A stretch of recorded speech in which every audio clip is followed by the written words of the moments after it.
dura. La vendemmia quest'anno, dice la Confagricoltura di Treviso, rischia di essere ad agosto. Antonello Profita. Agricoltori un po' spiazzati da questo caldo anticipato.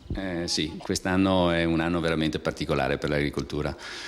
Siamo anticipati di circa una ventina di giorni rispetto agli altri anni, d'altra parte l'inverno è stato molto caldo e quindi gli agricoltori hanno subito capito che era una cosa anomala. Quindi viti che sono partite prima, vendemmia che arriverà prima.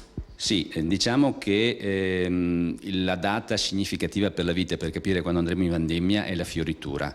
Gli agricoltori sanno che dal momento che fiorisce la vite poi ci sono 100 giorni per andare in vendemmia, quindi se il trend è questo, diciamo, probabilmente saremo anticipati di 20 giorni. Porterà sicuramente, dal punto di vista agronomico, diciamo che non porterà più di tanti problemi. Dal punto di vista organizzativo, nel senso che andare in vendemmia col caldo, con fermentazioni che partono, chiaramente crea un problema. Cioè sto caldo qua è più che altro un problema organizzativo, cioè l'agricoltura non è preparata a questi cambiamenti, e anche la parte commerciale dell'agricoltura, cioè il prodotto dove andrà, chiaramente crea dei problemi, ma crea problemi non solo alla viticoltura ma anche agli altri settori. Lei comunque ha modo ovviamente di sentire gli associati, gli agricoltori, lo stato d'animo qual è? Sì, lo stato d'animo è di sorpresa, non sono pronti a recepire questo cambiamento, diciamo.